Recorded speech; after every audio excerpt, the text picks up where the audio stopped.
Are you frustrated with online dating? Confused by all the new apps and fancy dating sites? Do you find yourself choosing the wrong person again and again? Well, studies show that hiring a dating coach can maximize your online dating experience.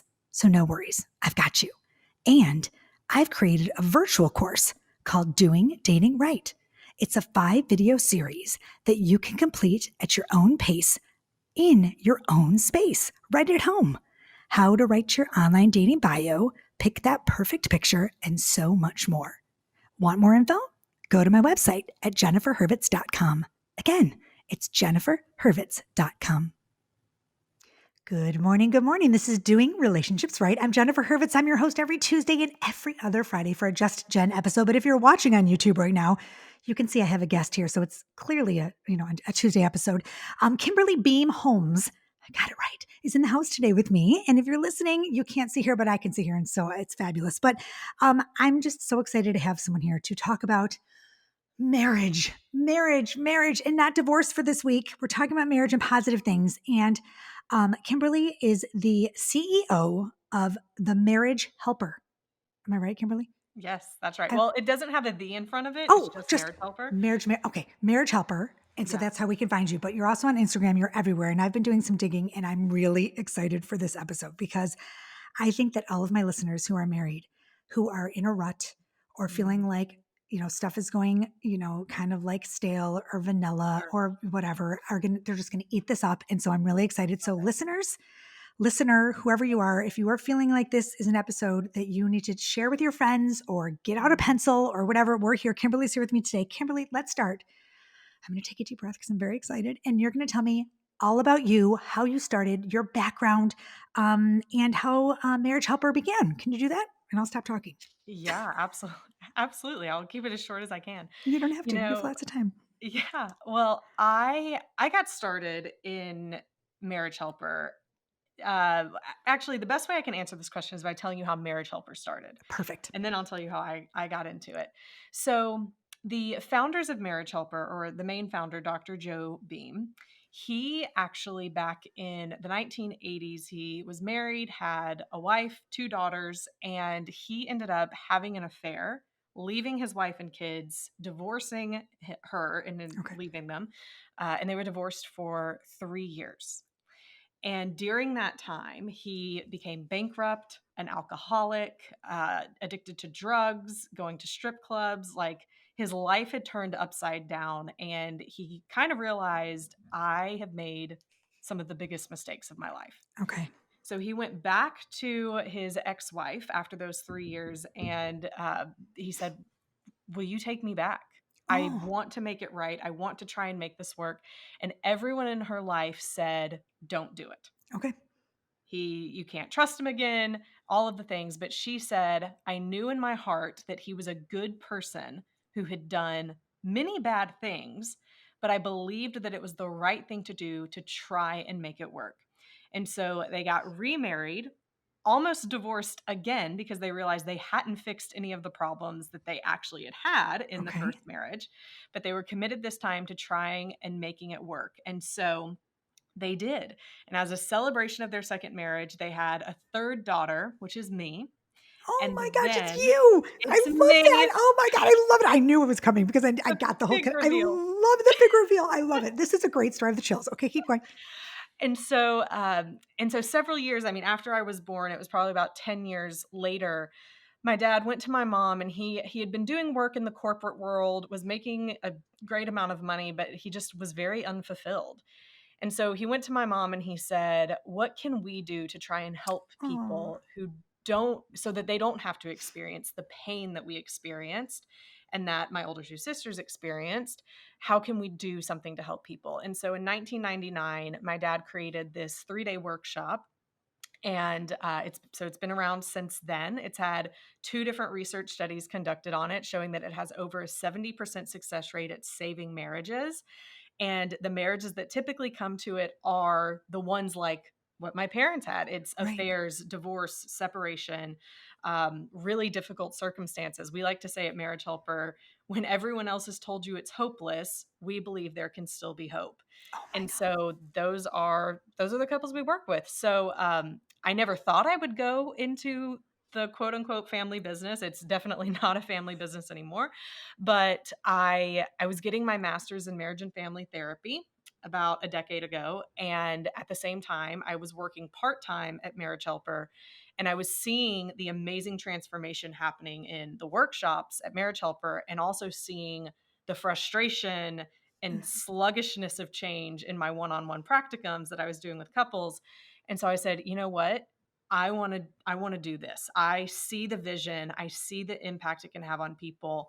So I switched course, dove all in into Marriage Helper, and have been at Marriage Helper for now 10 years and CEO for 5 probably. But Okay. I am like, I have so many questions. My mouth is on the floor because I have to say, like, I didn't even know that this was what you like the whole, thing. yeah. I totally am. I have to say, my listeners are probably like, oh my God, I can't. I agree with you. Like, I think that you can actually work on a marriage. I do. I think that when I got divorced, people know this, my listener know, they Mhm. know this, that, I feel like I'm, if I would have known then what I know now, I probably Mhm. would not have done it. So I Mhm. have no regrets, but I do have Mhm. that woulda, coulda, shoulda, which is the name of my book, that Sure. mentality where like I think if we could fix it, if Mhm. we knew and we didn't jump so quickly and think the grass was greener, Right. if we had the tools that Mhm. we speaking, generally speaking, we could possibly save our marriages. So I'm listening to you going, oh my God, like yes, this is exactly what people. I think that everyone's so quick to like, you know, we can't fix it. He cheated 12 times. He did it. There's Mhm. no way I can. But do you think it Mhm. takes both people have to be willing to go to Marriage Helper or have to be able to put in the work? It can't just be one.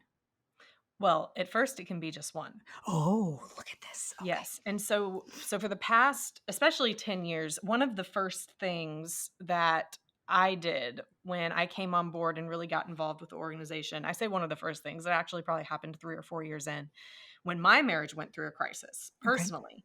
And my husband was in the military, we were overseas, I had come back here, and so at that time, all Marriage Helper had was a couples in-person workshop. So you had to get to Nashville, you had to get your spouse to agree to go, and that was it. Like we didn't require that all affairs be stopped or anything like that. There are some programs that do. Really, the only requirement is like you just have to get your spouse to agree to go with you to Nashville. So we didn't have anything for the one spouse wanting to save it. And I got into that situation and I'm like, I need something. Yeah. And so, how do we create something for the person who's like me? And so we did. And so, for the past 6 years, we've been.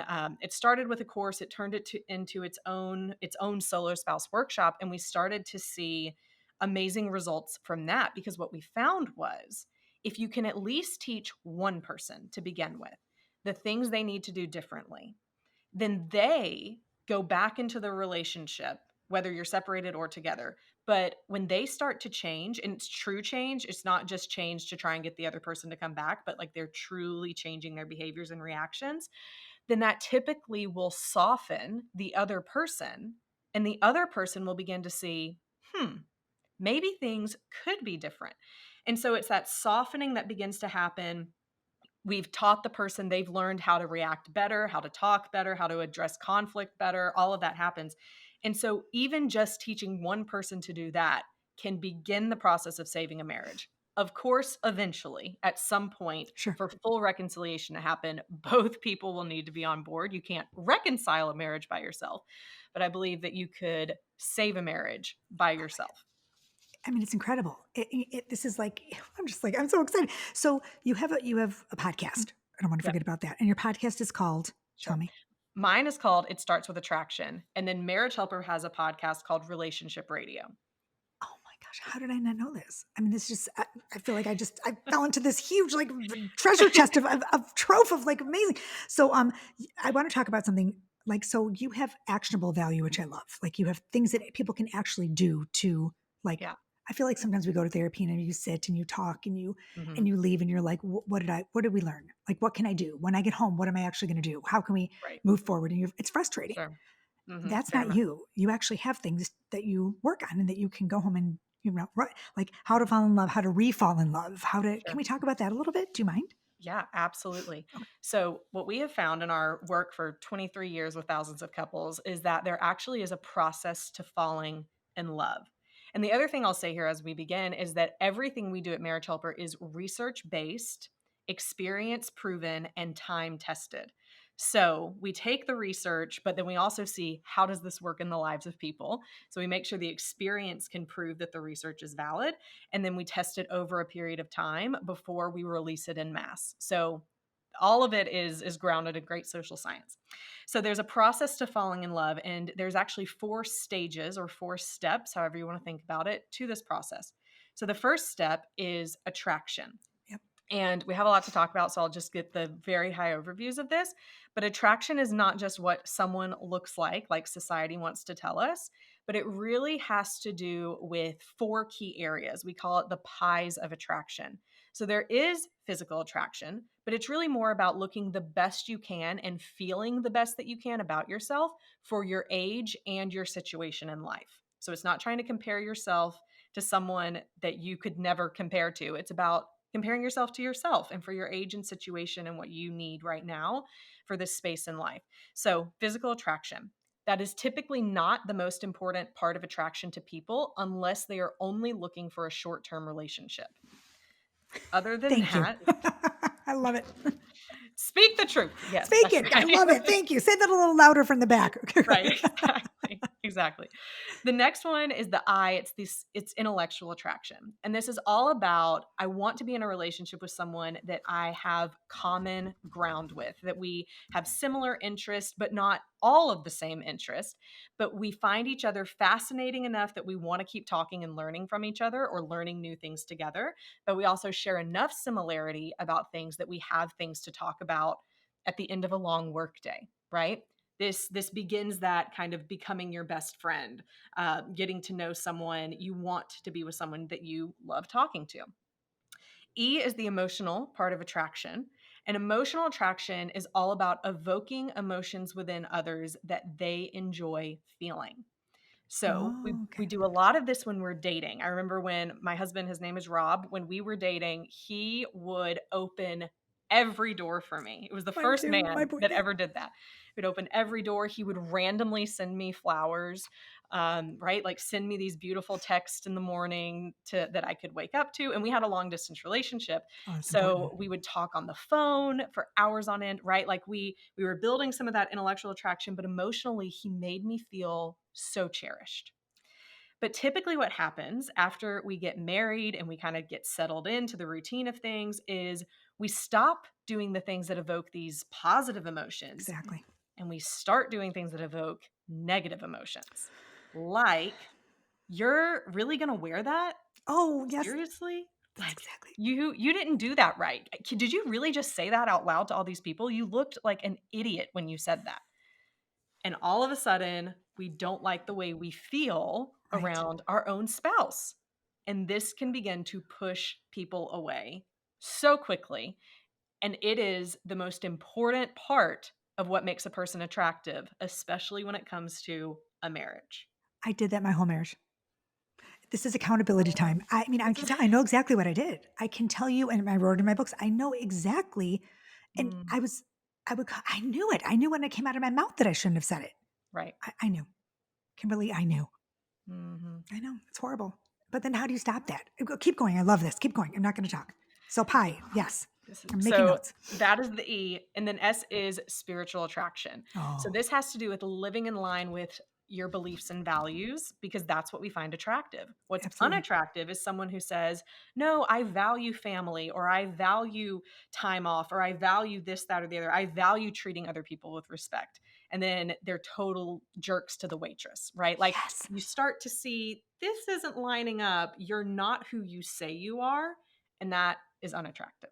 Absolutely. Okay, I have a question before you go on. So let's say you see that when you're dating. I know the answer, but for my listeners, let's say Mhm, you see that when you're dating, you see that, like you see mhm, someone that's rude to the waiter, it's a red flag, or you see someone that says, "Oh yeah, I'm spiritual, blah blah blah," and I feel it, but then their mhm. actions and their words don't match up. What do you think, in Yeah. your opinion? Yeah. So there's a couple things. If it's early in the relationship, I would say, do you really want to continue? Like you're starting to see things even before you've developed much intimacy between each other. Hmm. So really consider that as a red flag. Consider moving on. But if it's someone that you've been dating for 2 years Right. and all of a sudden, like, they're doing this, then I would say that's time to dig in and ask questions like, Okay. what's going on in your life? This isn't typical for you. There must be something you're dealing with or struggling with. Like, let's talk about that. Okay. That would Gotcha. be my response. If co parenting during a pandemic taught us anything, it's that you need proof your kids are safe. With alcohol abuse on the rise, many co parents are turning to the no nonsense system committed to providing proof, protection, and peace of mind. Soberlink's alcohol monitoring system is the most convenient, reliable, and reasonable way for a parent to provide evidence that they are not drinking during parenting time. Soberlink's real-time alerts make it easy to negotiate with any party. Judges rest assured that the child is safe. Attorneys get court-admissible evidence of sobriety, and both parents have empowerment and peace of mind. Do divorce right and trust the experts in remote alcohol monitoring technology to keep your kids safe, happy, and well-adjusted. To download the guide, 5 non-negotiables for embracing a new normal that I developed with Soberlink, visit www.soberlink.com/DRR. Okay, perfect. Okay, so keep going. So then after this, this is Yeah. when we're falling in love with our re-love. Falling in Yeah. love. So this is step one. This is Yes. attraction. Okay. So attraction, it allows us to want to move closer to a person, which leads us into the second stage, which is acceptance. So acceptance is all about, can I truly accept you, even if you were to never change anything about you?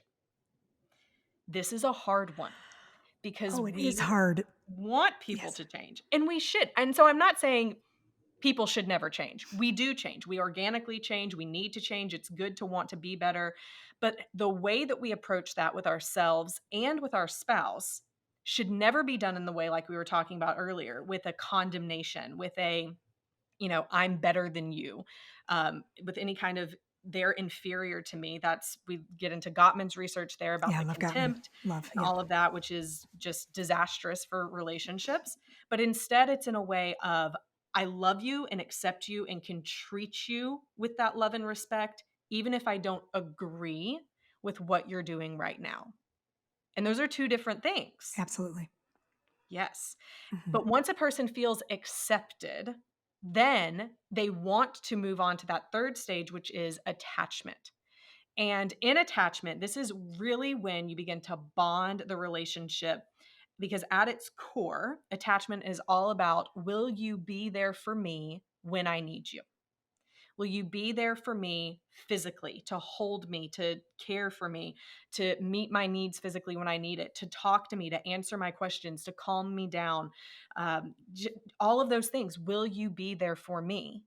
Because when we start to realize or start to feel like our spouse is not there for us or we're not there for them, then that begins to break the attachment and can over time break the commitment, even if it's not intentional. Right.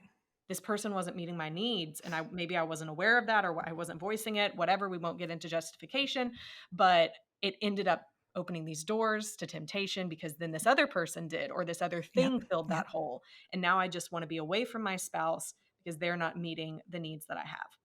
So that's the third stage, which is attachment. So the good part, the ideal of that is you are there and you do these things, which then leads into the fourth stage, which is aspiration. So this is all about building a future, looking to your future, and having visions and goals for what you want your marriage to do together, what you want to do together in your Sure. marriage. Typically, we start our relationship when we're dating. We're looking for someone to get engaged to. We get engaged. We start planning a wedding. We're constantly looking to the next thing together. We get married. We look to have those 2.5 kids with the white picket fence and the great jobs. And then we get those things, and then we stop looking and dreaming Yeah. together. We Yeah. stop looking forward as a couple. And so even Gottman's research, you see how he talks about the importance of having shared values, shared meaning, shared dreams. These can even be things as simple as weekly rituals like Friday date night, right? Or it could Yep. be every summer we go on a 2-week camping vacation, or it could be something as big as we want to retire in the Swiss Alps. But what can you do? What kind of goal can you set that's constantly going to bring you back together to focus on something bigger than yourselves when life tries to pull you apart? Mm. Mm, So mm, that's the mm. process.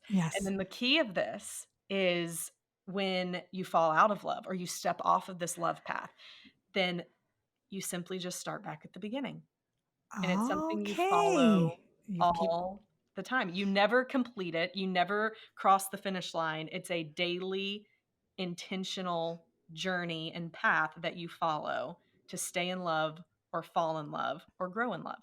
I love it. Okay, so questions for you. What happens when your partners comes, let's say you're in one the phase where I'm trying to think. I had a question for you and I'm losing it. Oh yeah. When your partner comes home one day and says that you're not fulfilling my needs. Mhm, Or steps out, let's say, or cheats or mhm, whatever, and blames you and says, well, because you didn't X, Y, or Z, I felt like I had to. I hear that a lot from my clients. Well, sure. I cheated because clearly but they use Mhm, the excuse of I had an emotional affair, quote unquote, because I mhm, didn't feel like I was getting what I needed from my partner. sure. So do you hear that a lot? I hear that all the time. Yeah, it's never justification. Never. So, no, it's never justification. And you also have to remember the person who's doing the stepping out or the whatever at the time that they say it, they're like they're not in the moment trying to save the marriage. So No. they're blaming and the Right. justification, all of that isn't healthy. Like No. that's not the end goal. So the person hearing that, what I encourage them to do is first of all, try not to react to the blaming if you can, Right. because it's not going to get you anywhere. If you just start getting defensive, but I did this and I did that, they're not in a place to hear it, and No. it doesn't do any good. Instead, and this takes a lot of practice and even just understanding how to react to this. Instead, the ideal thing to do is hear them. Ask yourself, is there anything valid about what they're saying? Not blaming myself for it, but is there anything maybe I need to apologize for? You know what? I am sorry that I was not there for you when you went through that really difficult circumstance or whatever it might be. But then look forward. Look forward for yourself and say, but still, like this behavior is not something Absolutely. that I can accept. It's not good for our marriage. I want to save this marriage. And that's what I'm going to be focused on, right? Like that's kind of an idea. So you accept the things that you may have done, you don't accept the things you didn't do, Right. and you don't allow those things to bog you down so much that you lose your confidence and self-esteem. Mm-mm. Like you have to be focused on something bigger. But that can be hard when someone's So just hearing hard. that Oh for my the gosh, first right? time. It's awful. Yeah, it's just Yeah, the it's whole hard. thing. It is hard. Absolutely. It is But I hard. do love how you say that you go back and you repeat the stages, you keep going through and you go back. Mhm, And I just feel like sometimes you go through life and it's hard to, like, with the having the end game or the common goal or mhm. what happens when you don't? Yeah, What happens when you don't, even though you want to so badly, right? I yeah. just feel like there are so many twists and turns to life and Mhm, it's just difficult. It's hard. mhm. It is It hard. is. Yeah, It is. But it also shows the importance of how intentional the relationship of marriage has to be, absolutely. because you can Absolutely. see how quickly it can fall off course That's when exactly you right. That's a great stop being point. intentional, when you stop being curious about your spouse or trying to meet their needs and asking for your needs to be met.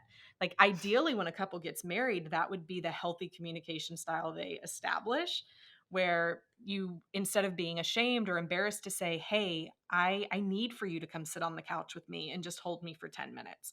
And I don't need for you to tell me what I need to do. I Oh, just need you to connect with me." That is healthy. That's yeah. ideal. But so many people say, well, they should know. They should Oh, know to do that for me. And if they yeah. don't know, then that's on them, not on me. Not quite. We should all be more proactive in asking, not in a whiny way, not in a manipulative way, but asking calmly and lovingly, this is what I need. And Okay, when one you more. do that from Oh, the I'm sorry. beginning, it's Yeah. way more helpful. Well, that's my question. My next question. Do you think that marriage helper is something that I feel like it's something we should have before we get married? I Oh, am always, yes, I mean, 100%. I I just, wish. I never learned. I never knew going into my marriage. Yeah, My expectations were like, oh, it's supposed to be great and rainbows and exactly. sunshine and the white picket fence and everything. I Yeah. had no clue. I had Yeah. no clue. I just expected it to be Absolutely. easy, and no one told me it was going to be work. And I think that at 22 years old or 25, like, with these kids, I'm 50 now, but I look back and I'm like, God, if only I knew that I was supposed to be X, Y, or Z. You put your feet on the ground, you wake up and you choose to be in love with this person. It's a choice. You have to It work is on a it. choice. It is a It is a choice. choice, and you do have to work at it, and I'm so with you on that. If I I would love to find a way to crack the code on how do you get people to care more about their marriage on the front end. Absolutely. How do we? How do we do that? I don't know. I feel like I want to shake these young couples. I feel I like know. I want to shake them and be like, y'all, and I've said to my, if you don't do what you're like, I want to be, do you want to be like me? Like Mhm. 10 years from now? Because you will if you don't stop X, Y, or Z. And they're like, oh my God, Jen, no, he's just the blah, blah. And he doesn't do this and he doesn't. I'm like, stop, They stop, place stop. all of it on the spouse. Oh my Yeah. God. And I listen to them speaking and I'm like, y'all need to check yourselves before you wreck yourselves Yeah. because it is, but you can't. You have to go through it, I guess, to I understand. guess I so. don't, Although I do think that there is power in a person you have a relationship with, a yes. close relationship with, when they see you. And where has mentorship gone in our country? I Oh my God, just I don't know. switch No, things please. there. I agree But with it's you. it's in the same line. Like, why don't young people have a couple that they look to or that It's the best idea. proactively seeks them out to mentor and to talk into their lives? That's a great place to start because then those people can start helping them and helping them see and speaking out, that behavior that you're doing, it's not going to fly. In 10 years, you're going to be in a disaster if you keep doing what you're Well, doing I right now. think how about a wedding gift or an engagement present would be one of your programs. Yes. So typically it's the graduates that have come through and they say our kids aren't getting married until they go through this. Like I'm that is 100% with part you. of that's I'm part of what they have to 100% do. with you. I will tell you Yeah. right now, I would sign up so many of my friends' kids that I know that are getting married to come see you because I think it's Mhm. an absolute, the best gift you could give Absolutely. someone is knowledge. Yes. I mean, and it's not like it's people Yes. think it's like you're telling them that they're going to get divorced. That's not what I'm telling. I'm telling them you're in a healthier position going Absolutely. in. You're stronger and more. It's more valuable if you know before it's like preparing yourself. Why wouldn't you want that? Absolutely. You read Absolutely. the pregnancy guide to girlfriend's guide to pregnancy. How about girlfriend's guide to like, doing marriage right? I mean, right? That's a great idea. I mean, I Yes. wrote my book is Woulda, Coulda, Shoulda, Divorce Coach's Guide to Staying Married. And I people gave me love it. so much crap, so much crap. Oh my God, I can't believe you're not pro divorce. It's not that I'm not pro divorce. I'm pro, taking care of your marriage first. And then if you have to get divorced, Yeah. look, I'm not anti, whatever. It is what it is. But yeah, I think your program, this is, so you have Mhm. more that it's like different programs or one set, like how does it work? Yeah. So our couples workshop, that's what holds our 70% success rate at saving Okay. marriages. Yes, yes. That is in person in Nashville or online Oh, now. good. Okay. Both are equally effective, just a bit of a different experience. Okay. So we have that, but then we also have our solo spouse program. So it's what I talked about earlier. With that, you get what we call our Save My Marriage course. It's an online course you can get started with immediately, but then it also gets you a ticket to one of our solo spouse workshops that happen over a 3-day weekend. So And then fun. all of our programs come with a 3 package of coaching so that you can immediately get into coaching after you finish going through the workshop because we've seen that to be the most successful. And then we also have other toolkits that are more situationally based, that are just much shorter. So we have one on the art of attraction where I kind of go through in more depth what I went through on here. We have one called Smart Contact, which is all about how to start talking to your spouse if you have either not been talking or you've just been fighting all of the time, and one on boundaries. So we just have a bunch of different toolkits like that we Oh, offer. I mean, that sounds great because, I think people do forget that you can't just bombard your partner when they come at the end of the day. Oh Don't my you hate that? gosh. And they're just Yeah. like, no, it's like about timing and tone and So many. so many people. Yes, like, let's go back to how to talk to someone 101, Yes. body Yes. language, tone, all the things. I But we think you're need it getting, when you're in a yeah. heightened emotional state. Yes. All you wanna do is elicit a response, and you're gonna Mhm. pull out whatever you can to try and elicit that response. I mean, I'm a coach and I go from 0 to 60. And my boyfriend's like, Jennifer, bring it down. I'm like, oh, wait, hold on, hold on. I can coach anybody, but I can't coach Can't myself. coach It's the myself. worst. I'm like, wait a minute, I Right. know what to do. But it's true when your emotions get you and you're Mhm. just like, you know, I, I, it's crazy. Of Mm. course I'm hyper, like, obviously you can see, but it's nice. I think your program is amazing. I'm telling you right now, I'm thinking about like how many people need, I'm like, I'm going to call this person. So listener, if you're listening out there and you're watching, you need to jot this down. Marriage Helper, your website is marriagehelper.com. Marriagehelper.com. How Mm-hmm. easy is that? So easy. Marriagehelper.com. And Kimberly Beam Holmes, you're fabulous. You're And fabulous. I I love this love, I conversation. love that you're here, and I want you to come back anytime. And I feel like I could talk to you for like another hour, but I can't keep you because you're so busy, obviously. And I love your story. I love your story, how you told it with a little cliffhanger there and the whole little reveal. I think it's fabulous. And I'm glad that your dad and your mom got back together and have this beautiful thing. Me too. And it's awesome. It's awesome. Mhm. And my son, just a little tidbit, my son, Zach, I'm going to embarrass him, is going to Syracuse, and he got into the family dynamics and human development program. Good for So him. he wants to be a marriage and I therapy love it. counselor. Yeah. So we'll see. I know you're proud. That's I am awesome. proud. I'm very proud. So it's exciting. It's all good I stuff. love it. So anyway, so thank you for being here. What can you leave us with, a little tidbit or little nugget of knowledge for a little soundbite for you? Anything Oh exciting? man. I Well, know. here's what I'll leave with. It's not Perfect. knowledge, it's hope. I love I it. do believe that there is hope no matter what you're going through, what your situation is. While I can't guarantee that your marriage will 100% be saved, I can guarantee that if you work on becoming the best you can be, if you do the right things, even in the face of someone who doesn't deserve it, that you will have a better future no matter what happens. I love it. Did we get that, everybody? I love it. I love it. Thank you, Kimberly, for being here. I appreciate you so much. Thank you, Jennifer. Okay, so everyone, you can find Kimberly. Everything's going to be in the show notes. It's Kimberly Beam Holmes. Follow her on Instagram, everywhere, her website, and find it's marriagehelper.com. I got it. Awesome. Everybody have a great day. Go do something fabulous. Go kiss your husband. Be nice to your wife. Buy her flowers. Open her door. I don't care what you do, but do something fabulous. Wake up. Choose to be happy. Choose to be in your relationship. Love your spouse and do relationships right. That's it. Peace, love, and so much truth. Have a great day, y'all.